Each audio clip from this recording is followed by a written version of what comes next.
الفاتحة.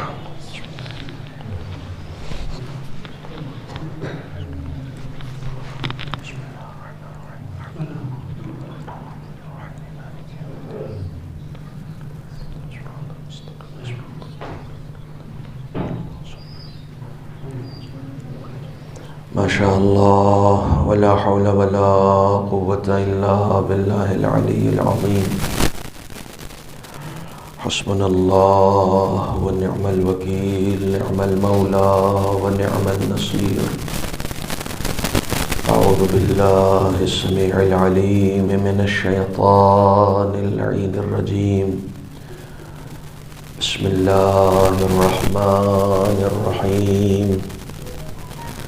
الحمد لله الذي جازي كل صانع ورايش كل قانع ورحم كل ضارع ومنزل المنافع والكتاب الجامع بالنور الساطع وهو للدعوات سامع وللكربات دافع وللدرجات رافع وللجبابرة قامع فلا إله غيره ولا شيء يعدله ليس كمثله شيء وهو السميع البصير اللطيف الخبير وهو على كل شيء قدير.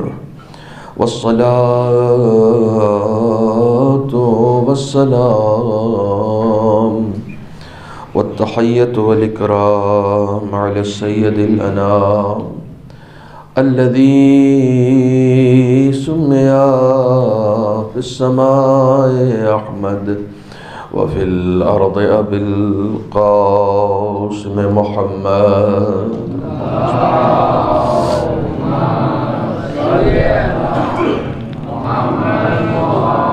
وعلى أهل بيته الطيبين الطاهرين المعصومين المظلومين الذين أذهب الله عنهم الرجس وطهرهم تطهيرا.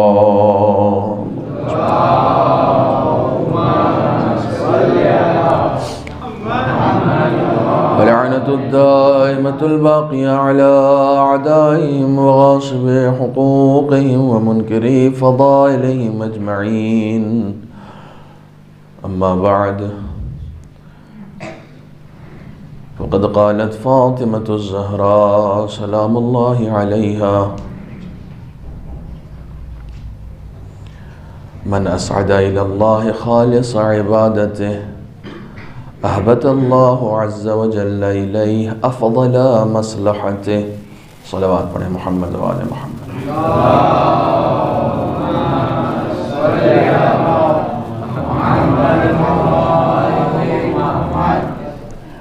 برادران عزیز، ایام عزائے فاطمیہ کی دوسری مجلس ہے اور آج کی تاریخ شہادت کی تاریخ ہے. کائنات کے عظیم غموں میں سے ایک غم ہے اور یہ سلسلہ انشاءاللہ دوسری تاریخوں تک بھی چلتا رہے گا. خداوند عالم ہم سب کو یہ توفیق عطا فرماتا رہے کہ ہم اسی طریقے سے ان نورانی مجالس کا انعقاد کرتے رہیں اور قربتاً الی اللہ اس میں شرکت کرتے رہیں. کہیں بھی مجلس منعقد ہو تو کبھی ان مجلسوں کو آپ کسی آرگنائزیشن، کسی جماعت، کسی ذاکر یا کسی انجمن کی نگاہ سے مت دیکھیے. مجلس صرف مجلس اہل بیت ہے، مجلس صرف مجلس حسین ہے، مجلس صرف مجلس ذکر محمد و آل محمد ہے۔ اپنے تمام اختلافات کو مٹا کر مجلسوں میں پارٹیسپیٹ کیجیے۔ اپنے تمام ممکن ہے بانی مجلس سے آپ کا اختلاف ہو، ممکن ہے مجلس کے ذاکر سے آپ کا ذاتی اختلاف ہو، ممکن ہے اس کے متعلقین سے آپ کو اختلاف ہو، لیکن آپ ان مجلسوں کی رونقوں کو کم نہ ہونے دیجیے۔ میں منبر رسول پر اس مسجد میں قسم کھا کر کہتا ہوں کہ اگر آپ مجلس کو مجلس کی نگاہ سے دیکھ کر کامیاب بنائیں گے تو اس کا اجر صرف آپ کو اس وقت معلوم ہوگا جس وقت سب کی برزخی آنکھیں کھل جائیں گی کہ ہم کہاں بیٹھے تھے، ہم نے کیا کیا تھا۔ دنیا ترستی ہے، آپ کے پاس موقع ہے، دنیا ترستی ہے اس کام کے لیے۔ جنہیں واقعی عشق اہل بیت ہے، جنہیں واقعی تھوڑی سی بھی معرفت ہے، وہ اس کام کے لیے ترس رہی۔ آپ کو بہت ہی آسانی سے مل گیا ہے، اور یہ نعمت ہے جس نعمت پر آپ کو شکر ادا کرنا ہوگا، تمام اختلافات کو ختم کر کے۔ اور میں نے جس چیز کو موضوع بنایا ہے، آج میں اپنے موضوع کو بیان کروں گا۔ کل تو میں نے صرف تمہید آپ کی خدمت میں گزارش کی تھی۔ بعض لوگ یہ سمجھ رہے ہیں کہ شاید ہمارا موضوع امتحان ہے۔ نہیں، امتحان میرا موضوع نہیں ہے، امتحان پر پھر کبھی بولوں گا۔ میں اس امتحان سے ایک موضوع کی طرف آنا چاہ رہا ہوں کہ جب ہمارے اندر یہ فیلنگ آ جائے گی کہ میری ٹوٹل زندگی، جب سے میرے اندر شعور آیا ہے، میری پوری زندگی ایک امتحان ہے۔ کل کی گفتگو کو پیش نظر رکھیے گا، میری پوری زندگی ایک امتحان ہے۔ میں اس وقت فرش اعضاء پر نہیں بیٹھا ہوں، میں اس وقت ایگزام ہال میں بیٹھا ہوا ہوں، میں اس وقت ممبر پہ نہیں بیٹھا ہوا ہوں۔ یہ ایک ایگزام ہال ہے جہاں میں بیٹھا ہوں۔ مجھے اس وقت خطابت کے ذریعے سے اپنا امتحان دینا ہے، آپ کو مجلس میں شرکت کے ذریعے سے اپنا امتحان دینا ہے، مجلس میں پارٹیسپیٹ کر کے آپ کو اپنا امتحان دینا ہے۔ ہاں، وہ والی مجلس بہت کامیاب ہوئی تھی جو حسینی یوتھ نے کی تھی۔ یہ حسینی یوتھ کیا ہوتا ہے؟ مجلس صرف وہی کامیاب ہے جو خالصتاً للہ ہو۔ کوئی بھی آرگنائزیشن کرے، کیا فرق پڑتا ہے؟ کیا فرق پڑتا ہے؟ کوئی بھی کرنے والا ہو، مجلس کرنے والا کون ہے اس سے کوئی فرق نہیں پڑتا ہے، مجلس کس کی ہے اس سے فرق پڑتا ہے۔ دنیا میں حکومتیں کرنے والوں نے بڑی بڑی مجلسوں کا انعقاد کیا، آج سب کے سب ان مجلسوں کے محل کھنڈر میں تبدیل ہو گئے، لیکن ان کی مجلس آج بھی زندہ ہے جنہوں نے زندان میں مجلس برپا کی۔ محل والے کھنڈر میں تبدیل ہو گئے، زندان والے آج بھی مجلسیں کر رہے ہیں۔ کیوں؟ جو اپنی ذات کے لیے ہوتی ہے وہ کھنڈر میں مل جاتی ہے، جو خدا کے لیے ہوتی ہے وہ زندہ رہتی ہے۔ کبھی بھی اپنی ذات کو آنے نہ دیں، اپنی ذات کو نہ آنے دیں درمیان میں۔ یہی تو امتحان ہے، یہی امتحان ہے۔ ابھی میں ایک بات یہاں پر کہوں کہ اس مجلس میں بیٹھے ہوئے دو لوگ ایسے ہیں جن کو 3 دن سے ان کی تمام نقل و حرکت پہ نظر رکھی جا رہی ہے۔ وہ کہاں جا رہے ہیں، کس سے مل رہے ہیں، کس سے بات کر رہے ہیں، ان کی ساری فون کالز ریکارڈ ہو رہی ہیں، سب کچھ سنا جا رہا ہے، جتنی چیٹنگ انہوں نے کی ہے سب کچھ دیکھا جا رہا ہے، سب کے اوپر سرویلنس ہے۔ پوری نقل و حرکت، جس وقت وہ گھر میں ہیں اس وقت بھی کیمرے میں ہیں۔ دو لوگ ایسے ہیں، کس سے بات کی، کس سے ملے، کیسی بات کی، کیسی ساری حرکتیں 24 گھنٹے 24 آور وہ کیمرے میں تھے۔ بعد میں آپ کو معلوم ہو کہ وہ آپ ہی ہیں، تو آپ کے اندر اگر کوئی بھی شرمندگی نہیں ہو رہی ہے تو اس کا مطلب آپ امتحان میں کامیاب ہیں۔ اگر آپ اچانک ڈر گئے، یہ کیا ہو گیا، مجھے بتایا نہیں گیا اور مجھے سرویلنس میں لیا ہوا ہے، میری ریکارڈنگ ہو رہی ہے، میری کال ریکارڈ ہو رہی ہے، میری چیٹنگ پڑھی جا رہی ہے، میرے فیس بک کے پوسٹ دیکھے جا رہے ہیں، ان باکس میں جو باتیں ہیں وہ سنی جا رہی ہیں، کوئی بات نہیں ہے، میں تیار ہوں، میں تیار ہوں۔ جس دن میں تیار ہو جاؤں گا اس دن میں اس دنیا کو دار امتحان سمجھ لوں گا۔ میں تیار ہوں، میں امتحان کے لیے تیار ہوں۔ یہ امتحان والی فیلنگ آنی چاہیے ہر لمحہ۔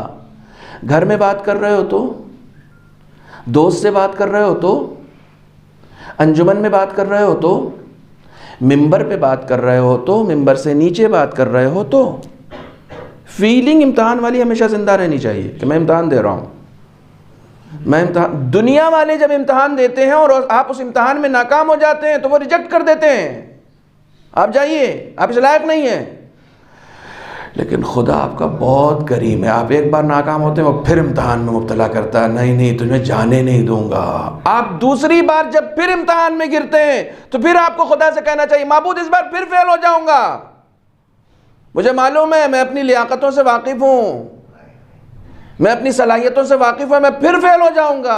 اگر تو نے دستگیری نہ کی تو میری دستگیری کر، تو میرا ہاتھ پکڑ لے، تو پار لگا دے۔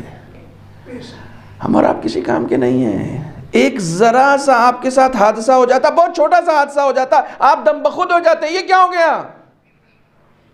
آپ نے میری شان کے خلاف بات کر دی، میری امیج یہ نہیں تھی، آپ نے میری امیج خراب کر دی۔ آپ ہوتے کون ہیں امیج خراب کرنے والے؟ قرآن مجید کہتا ہے ان العزت للہ جمیعا، ساری کی ساری عزت خدا کے لیے، تو دنیا کہاں سے دے گی؟ جس کے پاس ہے وہ دے گا نا، خدا دے گا نا۔ جب اس یقین پر انسان پہنچ جاتا ہے تو وہ سمجھ جاتا ہے نہیں۔ میں ایک چھوٹی سی مثال دیتا ہوں۔ فار ایگزامپل آپ کے یہاں کھانے میں نارملی نیاز میں روٹی بھی بنتی ہے، روٹی بھی بنتی ہے۔ میں ایک مثال دے رہا ہوں۔ فار ایگزامپل اس مجلس کے بعد نیاز کا اہتمام ہے، مثال کے طور پر اب سالن رکھا ہوا ہے، سب لوگ دسترخوان پہ بیٹھ گئے، اب آپ نے خود چنا ہے نا مجھے، جب آپ مجلس سننا نہیں چاہتے تو میں کیا کروں؟ آپ نے خطیب کو نہیں بلایا، آپ نے مجھے بلایا تو مجھے سننا پڑے گا۔ آپ دسترخوان پہ بیٹھے ہوئے، سالن لگ گیا، پلیٹ آ گیا، چمچ سب کچھ رکھا، پانی رکھا ہے۔ ایک بچے نے کہا کہ صرف سالن ہے، روٹی نہیں ہے۔ وہ کہہ کے چلا گیا، بانی مجلس غائب ہے۔ لوگوں کے ری ایکشن سامنے آئیں گے، نہیں کرنا تھا تو مسخرہ کرنے کی کیا ضرورت تھی؟ یہ کون سا مذاق کیا ہے؟ نیاز کیا ہے یا مذاق اڑایا ہے؟ یہ کون سی بات ہوئی؟ سالن رکھ دی، سالن کیسے؟ سالن بھی کوئی کھاتا ہے کیا؟ ری ایکشن آ رہا ہے، کوئی اٹھ کے چلا گیا، کسی نے پلیٹ پھینک دی، کسی نے غصہ دکھایا، کسی نے کہا میری امیج پہ فرق پڑ گیا، ہر ایک نے ہر ایک طرح کا کمنٹ دیا۔ کچھ لوگ تھے انہوں نے کہا نہیں یہ بھی تو تبرک ہے، روٹی ہو نہ ہو یہ بھی تو تبرک ہے، چکھا، شوق سے چکھا، اسے چوما، چوم کے اٹھ گئے، الحمدللہ کہا۔ جیسے اٹھے بانی مجلس آئے، بیٹھ جائیے، 5 منٹ بعد آ گئے بانی مجلس، بیٹھ جائیے، روٹی بھی ہے، صرف آپ کے ری ایکشن دیکھ لیتے کہ آپ کے اندر کیا ری ایکشن ہوتا ہے۔ 5 منٹ میں انسان کا جوہر کھل کے سامنے آ جاتا ہے کہ کتنے پانی ہے یہ۔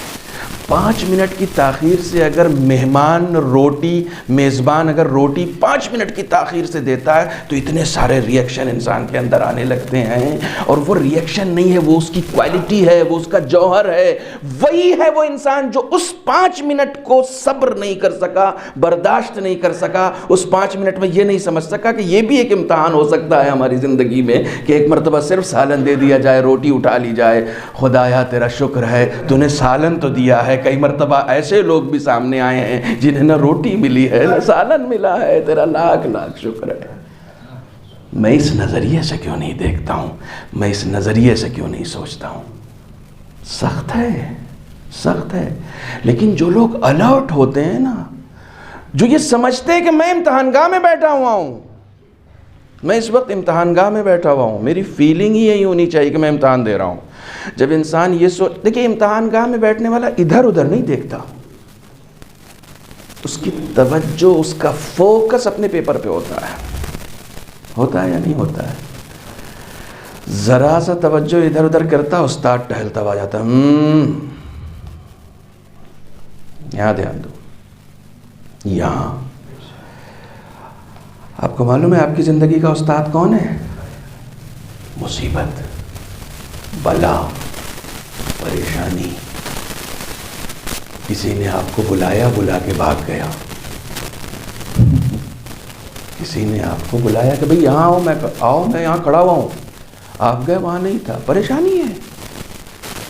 یہ کہاں چلا گیا؟ اس نے مجھے بلایا تھا، یہ خود کہاں چلا گیا؟ کوئی بات نہیں ہے. یہ جو پریشانی آئی نا، یہ امتحان، یہ آپ کا استاد ہے. دھیان اپنا امتحان پر رکھو، فوکس اپنا اپنے ایگزام پر. تم سے امتحان لیا جا رہا ہے. ایک بات یاد رکھیے گا، آپ کی زندگی میں وہ پریشانیاں جن کے موجد آپ نہیں ہیں، جس کا سبب آپ نہیں. کئی مرتبہ ایسی پریشانی ہوتی ہے جس کے سبب ہم خود ہوتے ہیں. کچھ ایسی پریشانیاں ہوتی ہیں جس کے سبب ہم ہوتے ہی نہیں ہیں. میرا اپنا کوئی رول نہیں ہے اس پریشانی میں. نہ میں نے مثلا ابھی پالیتانہ میں سردی تھوڑی سی بڑھ گئی. حالانکہ اتنی سردی نہیں، دلی کے مقابلے میں ہمیں بہت اچھا لگ رہا ہے کہ یہاں پر ماشاءاللہ سے گرمی ہے. ٹھیک ہے، ہم وہاں پر کمبل سے نہیں نکل پاتے ہیں گھر کے اندر. دلی میں وہاں بہت سردی ہے. وہاں کا ٹیمپریچر 6، 7، 5 ایسے ہے. آپ کے یہاں تو 14، 12 ہے. بہت اچھا ٹیمپریچر ہے. لیکن پھر بھی آپ لوگ آ کے کہتے نہیں بہت سردی ہے یہاں. آپ اس سردی میں بغیر جیکٹ کے نکل گئے، بغیر سویٹر کے نکل گئے، زکام ہو گیا، سردی لگ گئی، بخار آ گیا. غلطی خدا کی نہیں ہے، آپ کی غلطی ہے. یہاں پر جو یہ آپ کو بیماری آئی ہے، اس بیماری کا سبب آپ ہیں. آپ نے بد احتیاطی کی. ایک مرتبہ آپ نے کوئی بد احتیاطی نہیں کی، لیکن آپ کے ساتھ پریشانی آ گئی. آپ کی کہیں پر کوئی غلطی نہیں تھی، کوئی مینجمنٹ میں خطا نہیں تھی آپ کا روٹین بہت اچھا تھا. آپ صبح اٹھتے تھے، آپ مثلا روزانہ نہاتے تھے، صاف ستھرے رہتے تھے، اچھا کھانا کھاتے تھے. لیکن اس کے بعد بھی پریشانی آ گئی. جب یہ پریشانی آئی تو آپ نے استقبال کیوں نہیں کیا اس کا؟ یہ امتحان ہے. یہ عیش کی جگہ تھوڑی ہے، یہ سکون کی جگہ تھوڑی ہے. دنیا عیش کی جگہ نہیں ہے، دنیا سکون کی جگہ نہیں ہے. کبھی موقع ملا تو یہ پوری حدیث آپ کی خدمت میں عرض کروں گا. یہ امتحان کی جگہ ہے. جب ہمیں یہ یقین ہو جائے گا کہ یہ امتحان کی جگہ، خدا نے کہہ دیا، میں نے کل آیت سنا دی آپ کو، الذی خلق الموت والحیات لیبلوکم. خدا نے موت اور حیات دونوں کو پیدا ہی اس لیے کیا تاکہ تم سے امتحان لے. تو اب میرے پاس حیات ہے تو اس کا مطلب امتحان ہو رہا ہے، موت ہے تو اس کا مطلب امتحان ہو رہا ہے. حیات و موت دونوں کے ذریعے سے امتحان ہو رہا ہے. میرا ایک ہی کام ہے، میرا ایک ہی ٹارگٹ ہے کہ میں اپنے امتحان میں کامیاب ہوں یا نہیں ہوں. میں اپنے امتحان میں کیسے کامیاب ہوں گا؟ طریقہ سلسلے وار جائیے گا، موضوع کی طرف آ رہا ہوں. میں اپنے امتحان میں کیسے کامیاب ہوں گا؟ جب بھی میرے ساتھ کوئی پریشانی آئی، جب بھی میرے اوپر کوئی مصیبت آئی، اس مصیبت میں کل بالکل آخری ٹائم میں مصائب کے وقت میں اس امتحان کے نتیجے کو بتا رہا تھا آپ کی خدمت میں کہ اس امتحان کے نتیجے میں ہوتا کیا ہے. 3 طرح کے لوگ سامنے آتے ہیں. جب بھی کسی کے اوپر کوئی بھی بلا یا مصیبت نازل ہوتی ہے تو 3 طرح کے لوگ سامنے آتے ہیں. پہلے کفر اختیار کر لیتے ہیں. یہ بھی کوئی خدا ہے؟ اگر اتنی مصیبتیں ہی دینا تھا تو پیدا کیوں کیا؟ ہے نا؟ کفر اختیار کر لیتے ہیں. ان سے تو کوئی مطلب نہیں، الحمدللہ ہم اس سے مبرہ ہیں، اور خدا کرے مبرہ رہے. آمین بول دیجئے، خدا کے لیے بول دیجئے مبرہ رہیں. خدا کرے ہم اس سے پاک رہیں کہ کہیں ایسا نہ ہو کہ موت انسان کی کفر پر ہو جائے. اللہ اکبر. بہت سارے ایسے لوگ ہیں، لا الہ الا اللہ محمد رسول اللہ کا سارا کلمہ پڑھ لیا، پوری زندگی نماز بھی پڑھتے رہے اور موت کفر پہ ہوئی ہے. بہت سارے ایسے لوگ کفر پہ موت ہوئی ہے. آخر میں گھر والوں نے کہا لا الہ الا اللہ تو کہہ دو، تو جھڑک دیا. کیسا لا الہ الا اللہ؟ وہ خدا جس نے پوری زندگی کو جہنم بنا دیا تھا، اس کا کلمہ. بہت سارے ایسے لوگ گزرے ہیں، نہیں پڑھا کلمہ. یا تو موت انسان کی کفر پر ہوتی ہے، یعنی ریئیکشن، امتحان کا نتیجہ یا تو کفر ہے یا صبر ہے. مصیبت آئی، صبر کیا. اچھا، صبر کے علاوہ اور کیا راستہ ہے آپ کے پاس؟ کوئی راستہ ہے؟ کرنا ہی پڑے گا. آپ کو صبر کرنا ہی پڑے گا. آپ کے ساتھ کچھ بھی مس ہیپننگ ہو گئی تو آپ کو صبر کرنا پڑے گا. انتقام لینے کی بھی فکر مت کیجئے. چھوڑ دیجئے انتقام. آپ لیں گے تو اپنی طاقت کے اعتبار سے لیں گے, خدا پہ چھوڑیں گے تو وہ اپنی قدرت کے اعتبار سے امتحان لے گا. ٹھیک ہے, چھوڑ دیجئے, صبر کیجئے. آپ لے سکتے ہیں, کسی نے آپ کو گالی دی تو آپ ریئیکشن میں گالی دے سکتے ہیں یا نہیں دے سکتے ہیں؟ دے سکتے ہیں نا. لیکن آپ نے کہا کہ نہیں, میں خدا کے لیے چھوڑ رہا ہوں. کس کے لیے؟ جب انسان اپنے نفس پر کمپلیٹلی کنٹرول رکھتا ہے تو کسی بھی ایکشن کا ریئیکشن اپنی ذات کے لیے نہیں دیتا, خدا کے لیے دیتا ہے. کمپلیٹلی کنٹرول ہے اس کا اپنے اوپر. گالی دی تم نے مجھے گالی دی, اٹس اوکے, ڈزنٹ میٹر, کوئی بات نہیں. گالی دینے سے میں چھوٹا تھوڑی ہو گیا. گالی دینے سے اس کی زبان کا پتہ چلا کہ ناپاک تھی. تم نے میری غیبت کی, تم نے میری غیبت کی. بہت سارے لوگوں کے اندر غیبت کا ریئیکشن بھی ہو جاتا ہے. ہاں نہیں بھائی, ان سے دور رہنا, وہ آدمی برے ہیں. ابو علی سینا کے لیے بہت مشہور ہے. ابو علی سینا یا کسی اور کے لیے یہ بڑا مشہور ہے کہ صاحب ان سے کسی نے آ کے کہا کہ ایک بڑے ہی معتبر آدمی سے آپ کے بارے میں بڑی باتیں سنی ہیں. تو انہوں نے کہا غیبت کرنے والا معتبر کہاں سے ہو سکتا ہے؟ جو غیبت کر رہا ہے وہ معتبر کہاں سے ہو سکتا ہے؟ ایک انسان آگے برائی کر رہا ہے, وہ معتبر کہاں سے؟ ہمارے اندر اثر ہو جاتا ہے, اچھا برا, ہاں ٹھیک ہے برے ہوں گے, تبھی تو کہہ رہا. خدا تو ستار العیوب ہے, اور آپ کے اندر اس کا ریئیکشن ہوتا ہے. آپ مانیے کہ اس کا ریئیکشن آپ کے اندر ہوتا ہے. کسی نے برائی کی کہ اس کا ریئیکشن ہو گیا, ہاں بھائی یہ, لیکن میرے اندر اس کا ریئیکشن نہیں ہونا چاہیے کیونکہ میں خدا پرست ہوں. ٹھیک ہے, ایک دن حساب کا بھی آئے گا نا. مولا کائنات فرماتے ہیں الیوم عمل ولا حساب, آج صرف عمل کا دن ہے, حساب نہیں ہے. لیکن کل حساب ولا عمل, کل صرف حساب ہوگا, عمل نہیں. وہاں کوئی گنجائش نہیں. حساب دو, غیبت کی ہے تو حساب دو, تہمت لگائی ہے تو حساب دو, جھوٹ بولا ہے تو حساب دو, مال حرام کھایا ہے تو حساب دو, مجلس میں لوگوں کو بلا کے ان کا وقت ضائع کیا ہے تو حساب دو, بیٹھ کے اپنے آپ کو بتایا ہے تو حساب دو. حساب دو. اب کچھ نہیں ہے, نہیں معبود یہاں پر بھی موقع دے دے, مجلس پڑھوں گا, اب اچھی پڑھوں گا, نہ وہیں پڑھنا تھا. یہاں کس کو سناؤ گے, یہاں کس کو سناؤ گے؟ خدا امتحان لیتا ہے بھائی. امتحان نہیں لیتا تو خدا بند عالم کو خدا بند عالم اگر امتحان نہیں لیتا تو آج ہمیں اور آپ کو یہ پتہ کیسے چلتا کہ بزم ملائکہ میں بھی کوئی ابلیس رہتا تھا؟ ہمیں کیسے پتہ چلتا؟ اس نے امتحان لیا. تم لوگ بہت عبادت کر رہے ہیں, ذرا آدم کے آگے سجدہ کرو. آدم کے آگے کیوں؟ ہم تو تیری عبادت کرتے ہیں نا, تو آدم کے آگے کیوں؟ اتنی سی بات نہیں سمجھ پایا کہ حکم پروردگار ہے. آدم کو سجدہ نہیں ہے, حکم کو سجدہ ہے. فرشتوں دیکھو یہ تمہارے درمیان ہے لیکن تمہارے جیسا نہیں ہے. امتحان لیا تبھی تو پتہ چلا نا کہ یہ ابلیس ہے. امتحان کے بعد پتہ چلتا ہے. خدا امتحان لے گا, اور جو ناکام ہو جائے گا. ابلیس کے معنی کسی کو معلوم ہے؟ جس کو معلوم ہے ہاتھ اٹھائے. شیطان بھی معنی نہیں ہے اس کے. ابلیس کا مطلب ہوتا ہے جسے بھگا دیا گیا ہو. ابلاس, ٹھیک ہے, بھگایا ہوا. فَإِنَّكَ رَجِيمٌ, نکل جائے یہاں سے. فَخْرُجْ, ٹھیک ہے, نکال دیا گیا.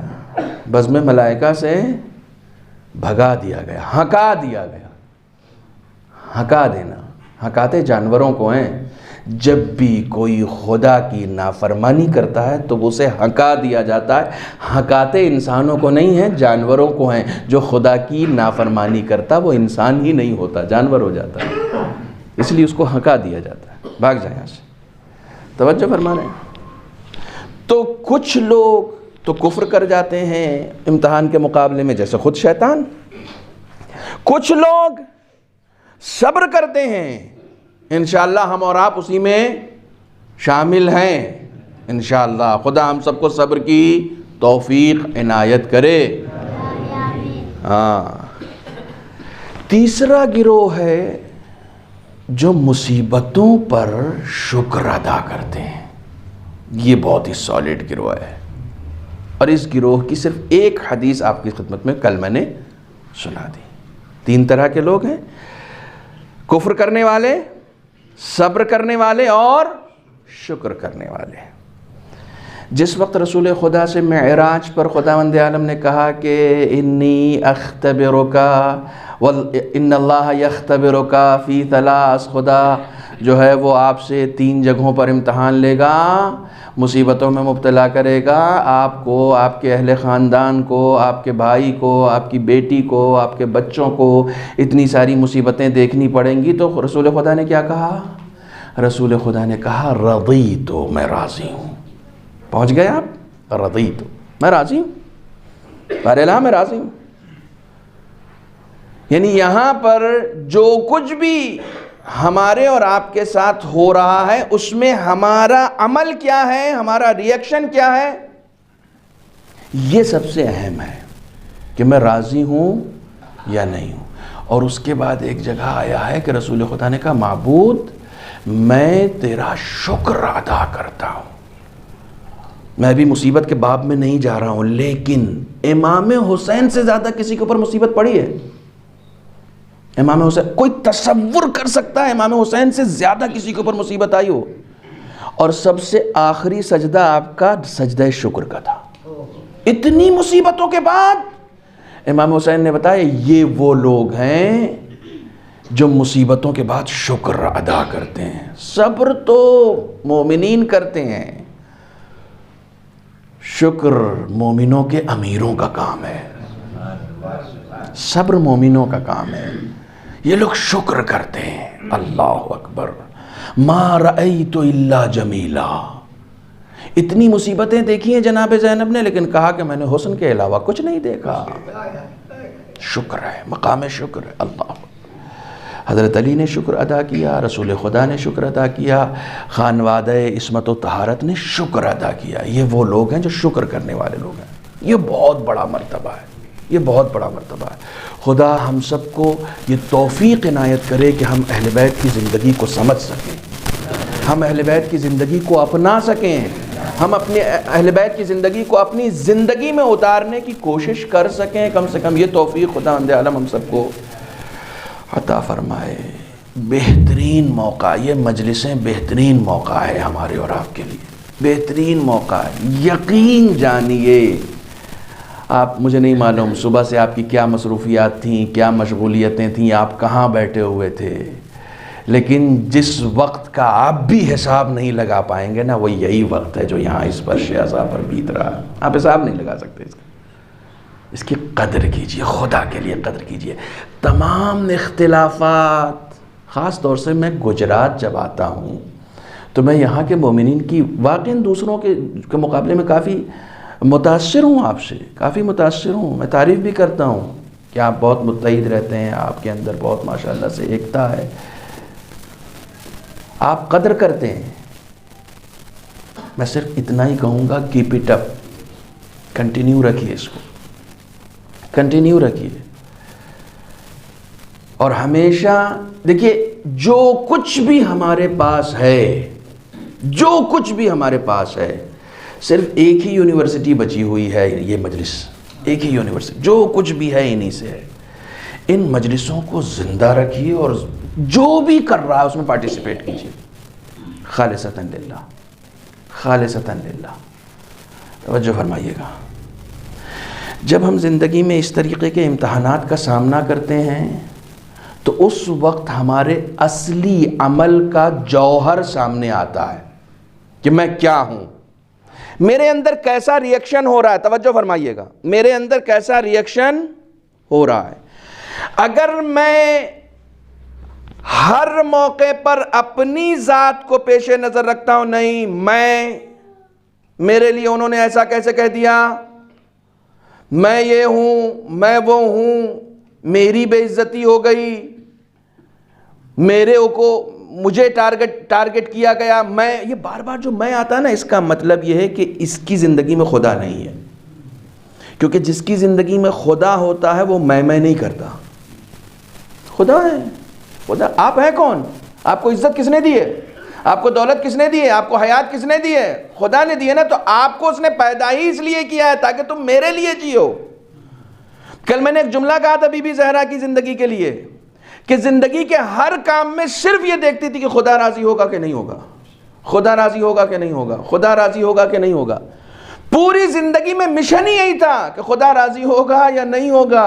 خدا نے اس کا انعام بھی دیا، اسی دنیا میں دیا.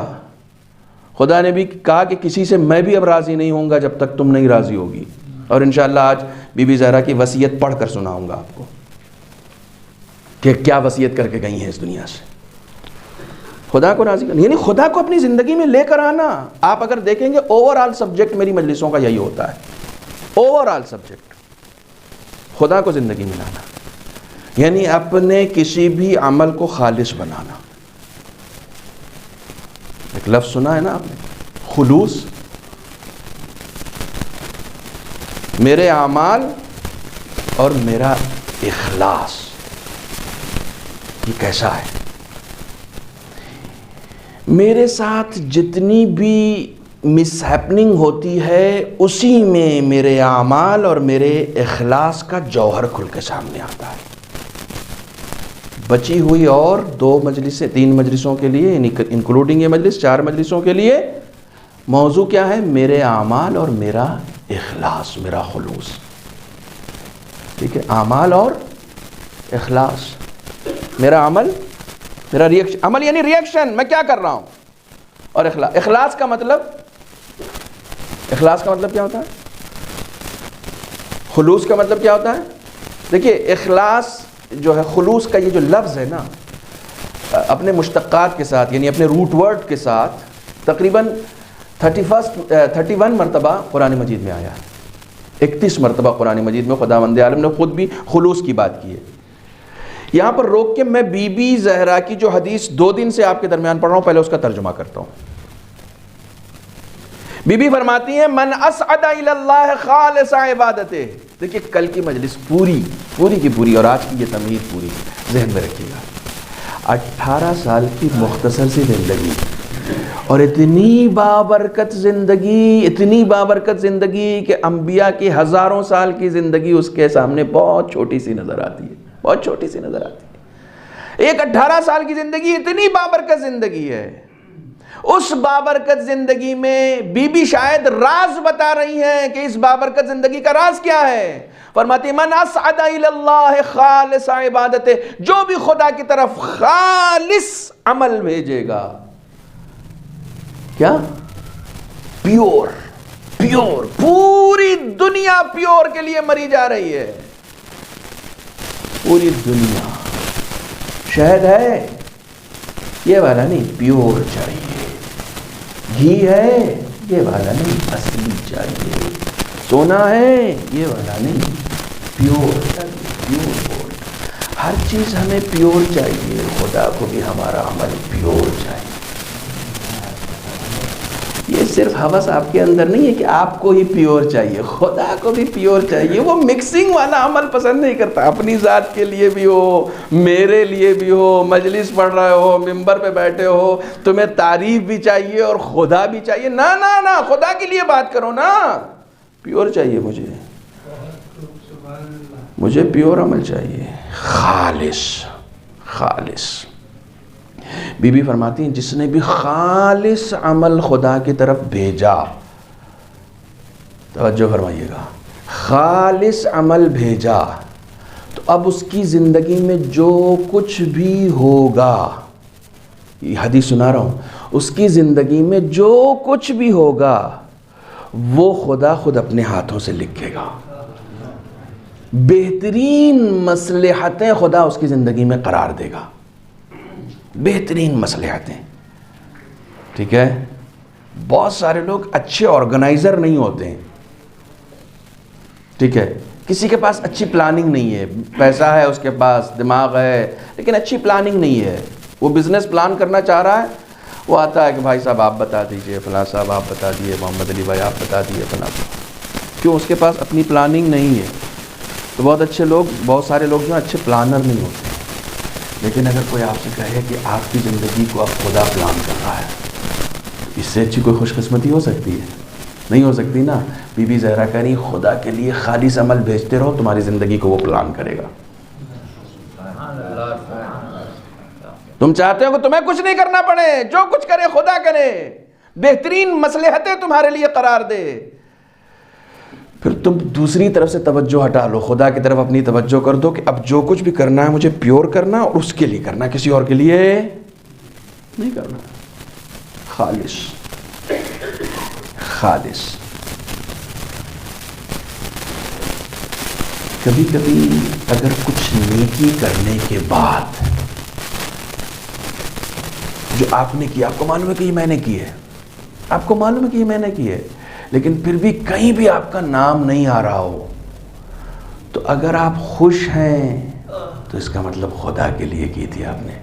لیکن آپ کی آستین چڑھی، بتاؤ میں نے کیا اور میرا ہی نام نہیں ہے، اچھا سب سے زیادہ تو میں نے پارٹیسپیٹ کیا تھا، سب سے زیادہ تو میں نے دیا تھا، خدا کا شکر ہے آپ کے یہاں نہیں لکھا ہوا ہے، ورنہ میں کہیں کہیں جاتا ہوں تو پنکھے پہ بھی نام لکھا ہوتا ہے۔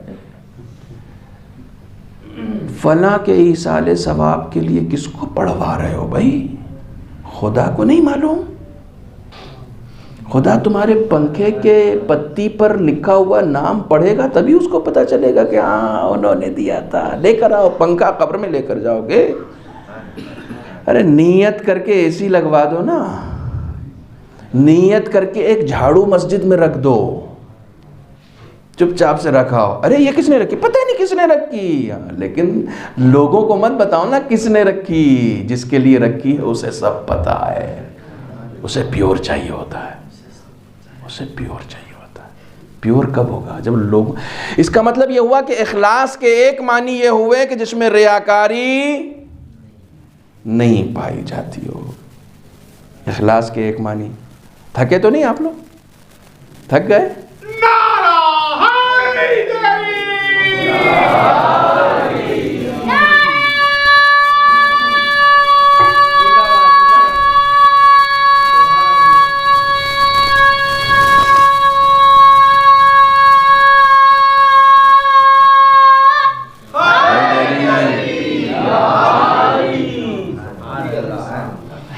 پیور، جس کے اندر ریا نہیں ہو۔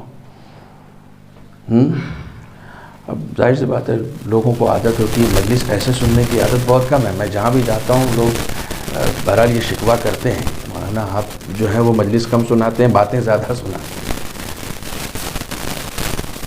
لیکن مجھے لگتا یہ ہے کہ شاید یہ بات زیادہ، یہ انداز بھی زیادہ اثر انداز ہوتا ہے، بات زیادہ آسانی سے میں کر پاتا ہوں، زیادہ آسانی سے بات میری پہنچ سکتی ہے۔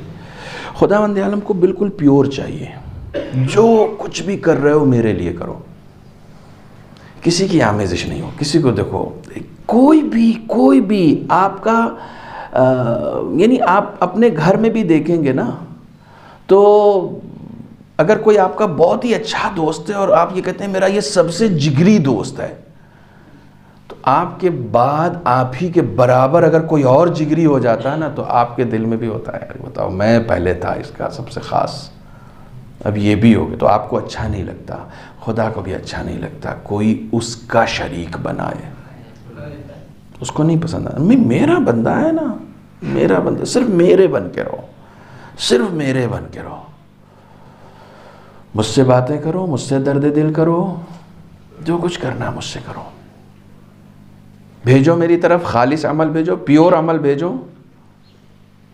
ہم لوگ کتنا اپنے لیے کرتے ہیں، کتنا خدا کے لیے کرتے ہیں، اس کو جانچنا پڑے گا، اس عمل کو جانچنا پڑے گا۔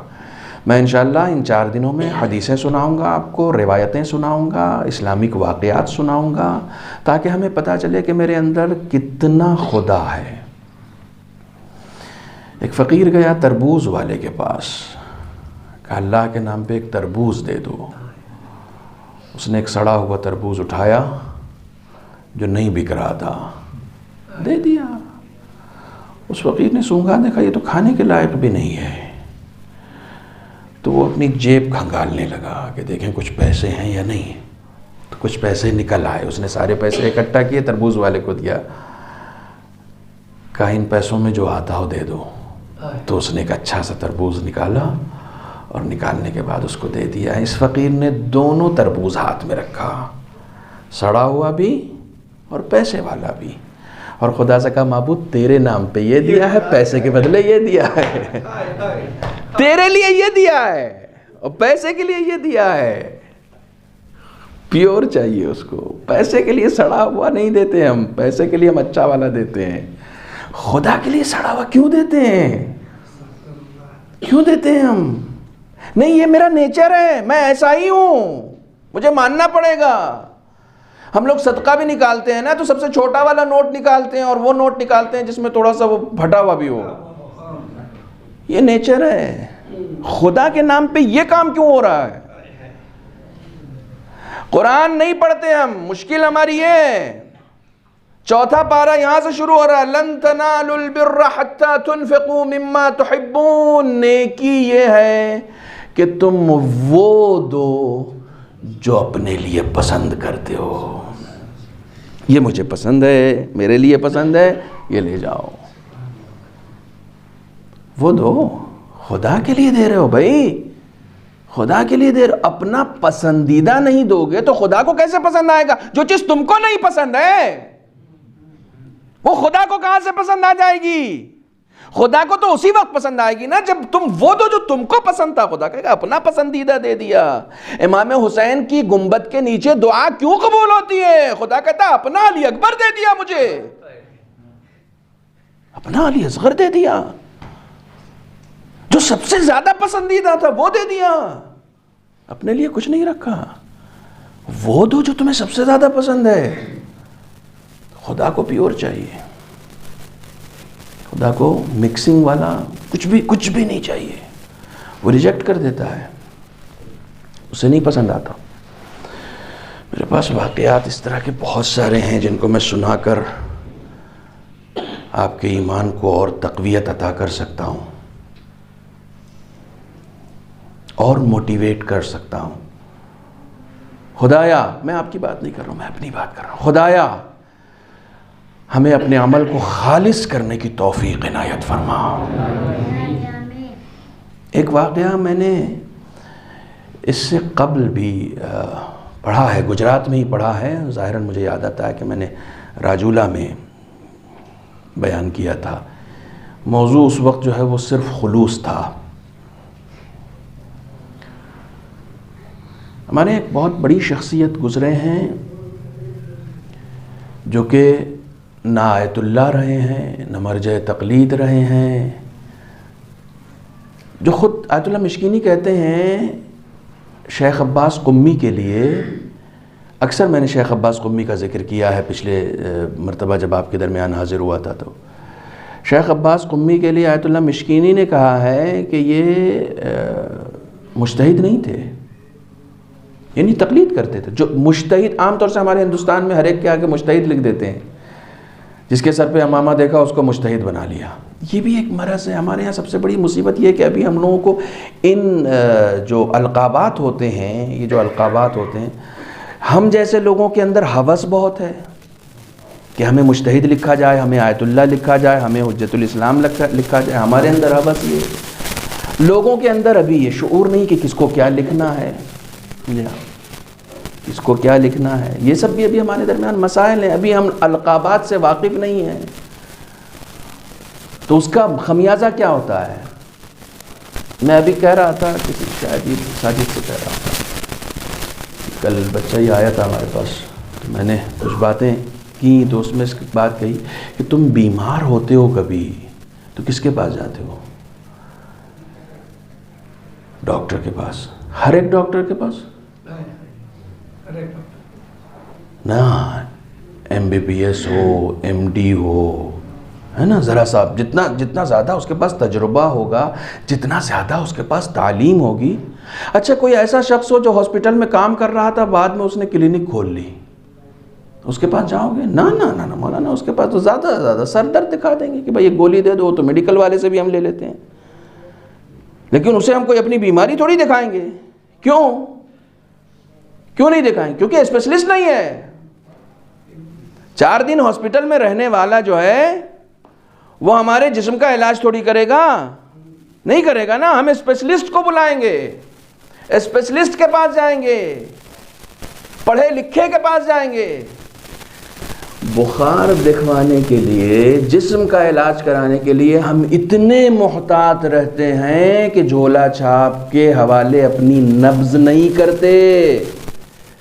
تو بھائی صاحب ممبر کیوں کر دیتے ہیں؟ نہیں صاحب، یہ وہ ہیں جو مولوی صاحب کے ساتھ رہتے تھے، یہ وہ ہیں جو بڑی اچھی خطابت کرتے. بھائی خطابت معیار نہیں ہے، کہاں علم حاصل کیا ہے یہ معیار ہے.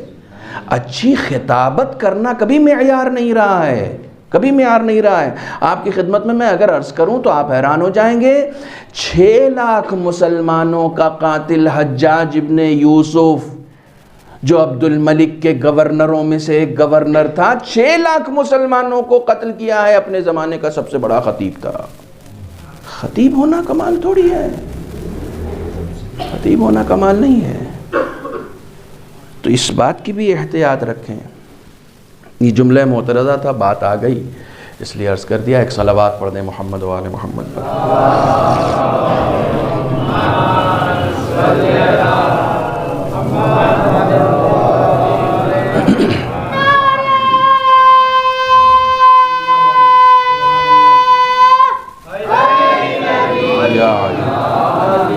لہذا آپ اس بات پر بھی توجہ کریں، توجہ کریں. ٹھیک ہے، میں ہمیشہ کہتا ہوں آپ نماز پڑھانے کے لیے، ہر کسی کے پیچھے نماز پڑھ سکتے ہیں. نماز پڑھانے کے لیے آپ دیکھتے ہیں نا کہ مدرسے میں پڑھے ہوئے ہیں نہیں ہیں، اجازہ ہے نہیں، دیکھتے ہیں نا. ہر کسی کے پیچھے آپ نماز نہیں پڑھ سکتے. اچھا اگر کسی کے پیچھے نماز پڑھ لیا تو کیا ہوگا؟ زیادہ نماز باطل ہوگی نا. اس سے زیادہ کیا ہوگا؟ نماز ہی تو باطل ہوگی. آپ مصلی کسی ایسے کو نہیں دیتے ہیں جس کے اندر عدالت نہ ہو، جس کے اندر تقوی نہ ہو، جس کے اندر پرہیزگاری نہ ہو، جس کے اندر علم نہ ہو. عام طور پر ہمارے علماء کو ہی مصلی دیا جاتا ہے، ٹھیک ہے، جن کے پاس اجازہ ہو. ہاں بھائی صاحب یہ پڑھا سکتے ہیں. ایک مصلی آپ ہر کس و ناکس کو نہیں دیتے. مصلی پر دین کا صرف ایک جز کی اقتدا ہوتی ہے، منبر سے پورا دین بتایا جاتا ہے، صرف ایک جز نہیں بتایا جاتا. یہاں اتنی احتیاط ہے تو یہاں احتیاط کیوں نہیں ہے؟ یہاں پر بھی احتیاط کیجئے. ہر وہ آدمی جو شہرت رکھتا ہے خطابت میں، ضروری نہیں ہے کہ وہ صحیح دین دے گا. آج ہمارے ہندوستان میں جو یہ اخباریت نے اور یہ ملنگیت نے جو یہ سر اٹھایا ہے نا، یہ صرف اس وجہ سے اٹھایا کہ ہم نے منبر نااہلوں کو بھی دیا ہے. ایک صلوات پڑھیں محمد و آل محمد پر.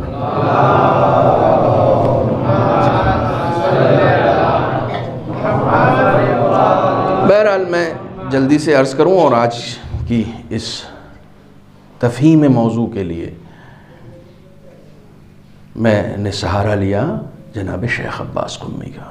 بزرگ شخصیت تاریخ علماء میں، یعنی بالکل دور حاضر کے علماء میں ان کو شمار کیا جاتا ہے. چونکہ ابھی 100 سال بھی نہیں ہوئے ہیں ان کے انتقال کو. بزرگ شخصیت، فقیہ نہیں تھے، مجتہد نہیں تھے، مرجع نہیں تھے، ایک عام سے عالم دین تھے، مگر ایسی بابرکت زندگی کہ ڈھیروں کتابیں لکھ دی. ان میں سے ایک کتاب لکھی انہوں نے مفاتیح الجنان. آپ کے یہاں بھی رکھی ہوئی ہے، دعاؤں کی کتاب. آج تک تاریخ اسلام میں اس سے زیادہ مفصل دعاؤں کی کتاب نہیں. مفاتیح الجنان سے زیادہ نہ اس سے پہلے آئی ہے، نہ کسی نے بعد میں ہمت کی مفاتیح الجنان کے بعد کہ دعا کے اوپر کچھ لکھیں. کیا لکھے گا آپ؟ مفاتیح الجنان میں کچھ چھوڑا نہیں ہے شیخ عباس قمی نے. اکثر دعاؤں کو ہمارے معصومین سے جو وارد ہوئی ہیں اور معتبر ہیں، اکثر دعاؤں کا انہوں نے ذکر کر دیا. دنیا میں جہاں جہاں شیعہ جتنی زبان بولتے ہیں، ہر زبان میں اس کا ترجمہ ہو چکا ہے. کیسی بابرکت کتاب ہے. اور میں شاید آپ کے درمیان عرض کر چکا ہوں کہ بہار الانوار کا نام آپ نے سنا ہے. کس نے لکھا ہے؟ علامہ مجلسی نے. بہار الانوار ہے 110 ولیوم میں، 110. شیخ عباس قمی نے 110 جلد والی کتاب کو خلاصہ کر کے 10 جلدوں میں جمع کر دیا اور اس کا نام رکھا سفینۃ البحار، یعنی بحار کہتے ہیں دریاؤں کو، اور اس دریا پر ایک سفینہ بنا دیا انہوں نے کہ اگر کسی کو بحار الانوار کی سیر کرنا ہے تو آئے اس سفینے پر بیٹھے، میں بحار الانوار کی سیر کراؤں گا، اور اسے خلاصہ کر کے 10 جلدوں میں کر دیا۔ عراق کے ایک بڑے مرجع تقلید نے کہا کہ اگر پوری دنیا میں شیعوں کی لائبریری جلا دی جائیں اور میرے پاس صرف شیخ عباس قمی کی یہ 10 جلدیں سفینۃ البحار ہوں تو میں دین کو پھر سے زندہ کر دوں گا۔ کیا بابرکت کتاب ہے، 1-2 کتابیں نہیں لکھی انہوں نے۔ مفاتیح الجنان کے بعد ایک کتاب لکھی انہوں نے منازل آخرہ۔ توجہ فرمائیے گا، میرا موضوع پیش نظر رکھیے گا، میرے اعمال اور میرا اخلاص، میں کس کے لیے کر رہا ہوں، میں کس کے لیے کر رہا ہوں۔ مثال میں نے دی، میرا محور گفتگو ہے بی بی فاطمہ زہرا سلام اللہ علیہا،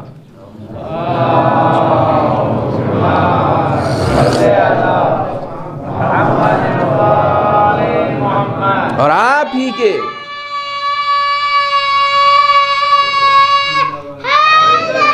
یا علی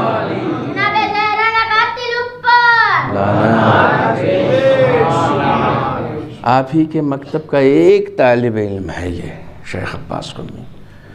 مفاتیح الجنان کے بعد آپ نے ایک کتاب لکھی منازل آخرہ، اس کی PDF کاپی میرے پاس ہے، اگر آپ کو چاہیے ہوگی تو لے لیجیے گا، انگلش میں بھی ہے، اردو میں بھی ہے، ہندی میں بھی، جس زبان میں چاہیے ہوگا میں دے دوں گا۔ چھوٹی سی کتاب ہے، زیادہ 100-150 صفحے کی ہے، پڑھنے کے لائق کتاب ہے، اور ایک بار نہیں کئی بار پڑھنے کے لائق کتاب ہے، بہت چھوٹی سی مختصر سی اور اتنی مفید کتاب لکھی ہے کہ آپ جتنی بار پڑھیں گے آپ کے علم میں اضافہ ہوگا، عمل میں اضافہ ہوگا، تقوی میں اضافہ ہوگا، اخلاص میں اضافہ ہوگا۔ ایسی گراں قیمت کتاب ہے۔ میں ایک چھوٹی سی بات شیخ عباس قمی کے لیے اور بتا دوں، چونکہ آپ سن رہے ہیں، بہت اچھا سن رہے ہیں۔ پوری زندگی اہل بیت کی حدیثیں لکھی۔ ایک دن ایک ماں اپنے بچے کو لے کے آئی جو بیمار تھا، کہا کہ اسے کچھ پڑھ کے پھونک دیجئے میرا بچہ ٹھیک ہو جائے۔ تو انہوں نے کہا کہ مجھے اپنی زبان پر بہت زیادہ بھروسہ نہیں ہے، لیکن ہاتھوں کے بارے میں یقین ہے کہ اس سے کوئی گناہ کیا ہی نہیں میں نے۔ زبان کے لیے کہا مجھے بہت زیادہ بھروسہ نہیں ہے کہ کوئی گناہ کیا معاذ اللہ، لیکن ہاتھوں کے لیے یقین ہے کہ ان ہاتھوں سے میں نے کبھی کوئی گناہ نہیں کیا ہے۔ پانی لے آؤ، میں انگلی ڈبو دیتا ہوں، ان ہاتھوں سے میں نے صرف قال رسول اللہ یا قال امیر المومنین یا قالت فاطمہ الزہرا لکھا ہے، ان ہاتھوں سے میں نے صرف یہی لکھا ہے اور کچھ لکھا ہی نہیں ہے۔ لے آؤ تم پانی، میں اپنی انگلی ڈبو دیتا ہوں۔ اس ماں نے پانی دیا، انہوں نے انگلی ڈبو دی اور اسے پلا دیا، بچے کو شفا مل گئی۔ اللہ اکبر! لوگ حیران ہوتے ہیں اہل بیت کے نام سے شفا کیسے مل جاتی؟ ارے ان کا ایک غلام اگر اپنے ہاتھ کے بارے میں یہ یقین رکھے کہ اس ہاتھ سے کوئی گناہ نہیں ہوا ہے تو وہ ہاتھ بیماروں کے شفا کا سبب ہو جاتے ہیں، جنہیں قرآن نے آیہ تطہیر کی سند دے کر بھیجا ہے۔ وہ کیوں کر شفا نہیں عطا کریں گے؟ ان کے نام کیوں نہیں اس میں اعظم ہوں گے؟ ان کے نام بیماریوں کی شفا کا سبب کیوں نہیں ہوں گے؟ یہ وہ پاکیزہ لوگ ہیں، یہ تھے شیخ عباس قمی۔ کتاب لکھی انہوں نے منازل آخرہ، یعنی آخرت کے اسٹیشنز، مرنے کے بعد انسان کو کتنے اسٹیشنز پہ روکا جائے گا۔ پڑھوں گا، آنے والی مجلسوں میں پڑھوں گا، کہاں کہاں روکا جائے گا، کہاں کہاں پاسپورٹ چیک ہوگا، کہاں کہاں ویزا چیک ہوگا، کہاں کہاں خاندان کے ساتھ عمل چیک ہوگا، کہاں کہاں فیملی کے ساتھ چیک ہوگا، کہاں کہاں پڑوسیوں کے ساتھ چیک ہوگا، کہاں کہاں نماز ہوگی، کہاں روزہ ہوگا، کہاں حج ہوگا، سب روکا جائے گا۔ 1 منٹ یہاں کیا، یہاں نماز، روزہ، ہر جگہ چیک ہوگا۔ بڑی تفصیل کے ساتھ انہوں نے قرآن و حدیث کی روشنی میں اس کا ذکر کیا اس کتاب میں۔ کتاب جب چھپ کے آئی تو حرم معصومہ میں بھی اور ان کے محلے کی مسجد میں بھی ایک صاحب تھے، مولانا عبد الرزاق صاحب، جو ان کے یہاں لوکل تھے، لوکل عالم دین جو اس محلے کے ہوتے تھے، تو انہوں نے ان کی کتاب خریدی بازار سے، اور خریدنے کے بعد اسی کتاب سے روزانہ واعظ و نصیحت کرتے تھے ممبر پہ بیٹھ کے، شیخ عباس قمی کے ہی محلے میں، انہی کی کتاب لے کے واعظ و نصیحت کرتے تھے۔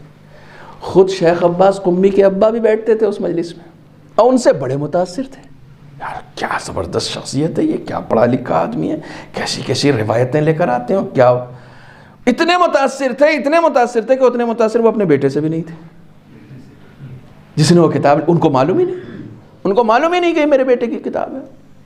روزانہ مجلس میں بیٹھے رہتے تھے اور ان کی تقریریں سنتے رہتے تھے۔ ایک دن شیخ عباس قمی کی والدہ نے کہا کہ جاؤ ابا مسجد میں بیٹھے ہوں گے، بلا لاؤ۔ شیخ عباس آئے اور ابا سے کہا کہ چلیے اماں بلا رہی ہیں، انہوں نے کہا بیٹھو بیٹے سے، وہ مفاتیح لکھ چکا ہے بیٹا، اتنی بڑی شخصیت ہو چکا ہے، بیٹے سے کہا بیٹھو، وہ بیٹھ گئے، کہنے لگے مولانا بننا ہے نا تو ان کی طرح بنو۔ شیخ عباس قمی کو معلوم تھا کہ یہ مولانا ان کی صلاحیتیں کتنی ہیں، معاشرے کا یہی حال ہے ہمارے، اسے تھوڑی معلوم ہے کہ یہ کہاں سے پڑھ رہا ہے، ان کو تو معلوم تھا کہ یہ اس کے ہاتھ میں ابھی بھی جو کتاب ہے وہ میں نے لکھی ہے۔ شیخ عباس قمی کو معلوم تھا، اور ان کے ابا کہہ رہے ہیں ان کی طرح بنو، تو انہوں نے گردن جھکائی، کہا جی، اپنے ابا سے بولے نہیں کہ آپ کس کی طرح بننے کہہ رہے ہیں، یہ تو خود مجھ سے متاثر ہیں، یہ تو خود میری کتاب سے آپ کو پڑھا رہے ہیں۔ بولے نہیں کچھ، چپ ہو گئے۔ ابا سے کہا جی مسجد ہے، محلہ ہے، لوگ تو جانتے ہیں نا، لوگ تو پہچان، شیخ عباس قمی کے دوست بھی وہاں تھے، انہوں نے ہاتھ پکڑا، اپنے ابا سے بتاتے کیوں نہیں کہ یہ کوئی اتنے پڑھے لکھے تھوڑی ہیں، یہ تو تمہاری کتاب لے کے یہاں پر واعظ و نصیحت کر رہے ہیں۔ تو اپنے دوست کا انہوں نے ہاتھ دبایا شیخ عباس قمی نے، اور کہنے لگے میں نے یہ کتاب خدا کے لیے لکھی ہے، اپنا ابا کی تعریف کے لیے نہیں لکھی۔ اب آپ سمجھے اخلاص کیا ہوتا ہے؟ ایک کتاب بھی لکھ دو تو اس بات کی خواہش بھی تمہارے اندر جنم نہ لے کہ میرے کتاب کی تعریف میرے ابا کریں، نا، خدا کے لیے لکھی ہے۔ اللہ اکبر، پیور، جب کوئی اتنا پیور ہوتا ہے نا تو خدا اسے شیخ عباس قمی بناتا ہے۔ ایسی بابرکت زندگی، اور نہایت فقیر گھرانے سے تھے، آپ کی خدمت میں بتا دوں، نہایت فقیر گھرانے سے، مگر کیا شخصیت تھی۔ آج دنیائے تشیع کا کوئی چھوٹا سا طالب علم نہیں ہوگا جو شیخ عباس قمی سے واقف نہ ہو، ان کی عظمتوں سے واقف نہ ہو۔ کیوں؟ جب انسان خدا کے لیے کام کرتا ہے تو خدا اس کے لیے بہترین زندگی کو چن لیتا ہے، خدا چنتا ہے، خدا اس کی زندگی کی مصلحتوں کو طے کرتا ہے، یہ سب خدا کرتا ہے۔ کوئی خدا کے لیے جیتا ہے تو خدا اسے مرنے نہیں دیتا ہے، بہت سمپل سی چیز ہے، خدا اسے پھر مرنے نہیں دیتا ہے۔ کوشش کرنی چاہیے، ہم سے بھول چک ہوگی، ہم بار بار گریں گے، لیکن گرنے کا مطلب یہ نہیں ہے کہ ہم اب اٹھیں گے ہی نہیں، گریں گے پھر اٹھیں گے، پھر کوشش کریں گے، معبود یہ والا عمل تو نہیں ہو سکا، اگلا والا صرف تیرے لیے۔ آج مجلس میں جو گئے تھے تو اس میں اتنا خلوص تو نہیں تھا، لیکن اگلی بار پھر بہت خلوص کے ساتھ، معبود یہ صبح والی نماز تو ٹھیک سے نہیں ہو سکی، لیکن ظہر کی پھر سے کوشش کروں گا، صرف تیرے لیے ہو، صرف تیرے لیے ہو۔ ان صلاتی و نسکی و محیای و مماتی للہ رب العالمین، خدا کے لیے، خدا کے لیے، میری نماز خدا کے لیے، میری حیات خدا کے لیے، میری طرز زندگی خدا کے لیے، میری موت خدا کے لیے، صرف خدا کے لیے۔ میں نے ایک پوری سیریز لکھی ہے، اس کا نام ہی رکھا ہے خدا کے لیے، وہ ابھی تو فی الحال چھپی نہیں ہے، لیکن انشاءاللہ جلدی منظر عام پر آ جائے گی۔ اس کا نام ہی رکھا، چھوٹے چھوٹے داستان صرف خدا کے لیے، جو کچھ بھی کر رہے ہو خدا کے لیے۔ گھر میں سبزی بھی خرید رہے ہو نا تو خدا کے لیے خریدو، سامان لے کر آ رہے ہو خدا کے لیے، بات کرو تو خدا کے لیے، چار لوگ مل جائیں بیٹھیں بات کریں تو خدا کے لیے، کوئی سنے تو خدا کے لیے، کوئی بولے تو خدا کے لیے، خدا کے لیے۔ جب یہ کام ہم شروع کر دیں گے نا تو کبھی گناہ نہیں ہوگا، کیونکہ خدا کے لیے کرنا ہے نا، تو خدا کے لیے کوئی غیبت تو سنے گا نہیں، خدا کے لیے کوئی کسی کی تہمت تو سنے گا نہیں، خدا کے لیے کوئی جھوٹ تو سنے گا نہیں، خدا کے لیے کوئی جھوٹ بولے گا تو نہیں۔ جب ہم یہ طے کر لیں گے کہ ہم کو جو کچھ بھی کرنا ہے وہ خدا کے لیے کرنا ہے، خدا کے لیے کرنا ہے، تو آپ یہ مت سوچئے کہ صاحب جب ہم کمانے جائیں گے تب کیسے کمانے، تو ہم گھر والوں کے لیے جا رہے ہیں، گھر والوں کے لیے کمانا بھی خدا ہی کے لیے ہوتا ہے، گھر والوں کے لیے کمانے کے لیے جانا بھی خدا ہی کے لیے ہوتا ہے۔ یہ ڈیسائیڈ کر لینا کہ ہاں یہ کام خدا کے لیے، جو بھی ہم کر رہے ہیں وہ سب خدا کے لیے ہو، وہ سب خدا کے لیے ہو۔ اور محور کسے بنانا ہے؟ کس ذات کو بنانا ہے؟ اس ذات کو کہ جس کا لقب بھی راضیہ ہے اور مرضیہ ہے، جو کچھ بھی کیا وہ سب خدا کے لیے کیا، پوری زندگی اپنی خدا کے لیے۔ اللہ اکبر، پوری زندگی۔ آپ جب بی بی کے مصائب سنتے ہیں اور اس میں آپ سنتے ہیں کہ وہ اپنے بابا کے لیے روتی تھیں، تو یہ رونا بھی خالص خدا کے لیے تھا، خالص خدا کے لیے۔ یہ جو رونے کا حکم ہے نا، ہمارے علماء بہت تاکید کرتے ہیں ایام فاطمیہ کی مجلسوں کے لیے کہ بہت اہتمام کے ساتھ ان کو منعقد کریں، بہت اہتمام کے ساتھ۔ تاریخوں کے چکر میں نہ پڑیں کہ صاحب یہ والی تاریخ منائیں کہ وہ تاریخ منائیں، نہ اس چکر میں نہ پڑیں۔ جتنی تاریخیں روایت میں آئی ہیں سب میں کریں، سب میں کریں۔ آپ خیر ہی تو کرنے بیٹھے ہیں، اور کیا کرنے بیٹھے ہیں؟ شب قدر کتنی راتیں ہیں؟ ایک ہی تو ہے نا، کیوں نہیں کسی امام نے کہہ دیا کہ یہ والی ہے؟ 9ویں امام سے پوچھا گیا، 5ویں امام سے پوچھا گیا مولا شب قدر کون سی ہے؟ آپ نے فرمایا یا 21 ہے یا 23 ہے۔ مولا ایک کیوں نہیں بتاتے؟ آپ کو تو معلوم ہے نا کہ کون سی ہے۔ دونوں میں عبادت ہی تو کر رہے ہو، اور کیا کر رہے ہو؟ ہم چاہتے ہیں دونوں میں کرو، ہم نے اس لیے چھپا دیا ہے۔ فاطمہ شب قدر کی پہلی مالکہ تھی۔ شب قدر جیسے شب قدر مخفی ہے نا، ویسے ہی فاطمہ زہرا کی تاریخ شہادت بھی مخفی ہے۔ اس میں بھی مناؤ، اس میں بھی مناؤ، اس میں بھی رو، اس میں بھی گریہ کرو، اس میں بھی مجلس نور ہے، یہ مجلس نور ہے، اس میں بھی منعقد کرو، اس میں بھی منعقد کرو، سب میں شرکت کرو، جہاں جہاں ہو رہی وہاں وہاں جاؤ، اور انہی مجلسوں میں بیٹھ کر فاطمہ سے توسل کرو، انہی مجلسوں میں بیٹھ کر بی بی سے توسل کرو۔ میرے ایک استاد تھے، ہمیشہ کہتے تھے کہ جب ہر جگہ سے مایوس ہو جاؤ نا، تو بقی کا رخ کر کے سینے پہ ہاتھ رکھ کے یا زہرا ادرکینی کہہ دو، یا زہرا ادرکینی۔ جو ہر جگہ سے مایوس ہو جاتا ہے اسے بھی یہ گھرانہ مایوس لوٹنے نہیں دیتا ہے، اسے بھی یہ گھرانہ مایوس لوٹنے نہیں دیتا۔ اتنا کریم گھرانہ ہے، اتنا کریم گھرانہ، اتنی آسانی سے کسی پر یہ غضبناک نہیں ہوتے، اتنی آسانی سے غضبناک نہیں ہوتے، لیکن آج چکے تاریخ شہادت ہے، لہٰذا مجھے تھوڑی سی اجازت دیجیے کہ میں 2-4 جملے مصائب کے آپ کی خدمت میں عرض کر سکوں۔ اتنی آسانی سے غضبناک نہیں ہوتے، مگر ہاں جس نے حکم خدا کو پامال کیا ہو اس سے کبھی راضی نہیں ہوتے۔ ہم اور آپ شاید یہ سمجھتے ہیں کہ نہیں، بی بی اگر کچھ لوگوں سے ناراض تھی تو اس وجہ سے تھی کہ بی بی کو اذیت دی تھی، نا، بی بی کا مرتبہ اس سے کہیں بلند ہے، اس سے کہیں بلند ہے۔ بی بی کے ایک فرزند کا نام ہے حسین، ایک فرزند کا نام ہے، قاتل قتل کرنے کے لیے آیا ہے، امام زمین پر ہیں، جسم تیروں سے چلنی ہے۔ امام نے کہا چہرے سے نقاب ہٹا، اس نے نقاب ہٹائی تو امام کہتے ہیں کیوں اپنے ہاتھ کو میرے خون سے رنگین کر رہا ہے؟ تو وہ نہیں ہے جس کی شباہت میرے نانا نے بتائی تھی، میں تھوڑی دیر کے بعد خود دم توڑ دوں گا، مجھے قتل کر کے کیوں گنہگار ہو رہا ہے؟ آپ کو معلوم ہے اس نے کیا کہا تھا کہ فرزند رسول اس وقت آپ کو میری فکر ہے، اپنی فکر نہیں ہے۔ یہ وہ گھرانہ جو اپنے لیے نہیں جیتا ہے، اپنی فکر نہیں کرتا، شہادت کے وقت جسم تیروں سے چلنی ہے اس وقت دشمن کی فکر ہے کہ کیوں جہنم میں جا رہا ہے، کیوں جہنم میں۔ بی بی اس لیے کسی سے ناراض نہیں ہو سکتی کہ کسی نے ان کو ستایا ہے، نہیں، جو حکم خدا کو پامال کرے گا بی بی اس سے راضی نہیں ہوں گی. جو قرآن میں تحریفیں کرے گا، تحریفوں کی کوشش کرے گا، قرآن کے حکم کو بدلنے کی کوشش کرے گا، جو قرآن کو پامال کرے گا، بی بی اسے برداشت نہیں کر سکتی. بی بی کی وصیتوں میں کیا کیا چیزیں ہیں دیکھیے. جس خاص طور پر جس وصیت کا ذکر ہوا ہے روایتوں میں ایک دو جملے صرف آپ کو پڑھ کر سناتا ہوں کہ بی بی نے جو مولائے کائنات سے وصیتیں کی ہیں. بہت لمبی چوڑی وصیت ہے.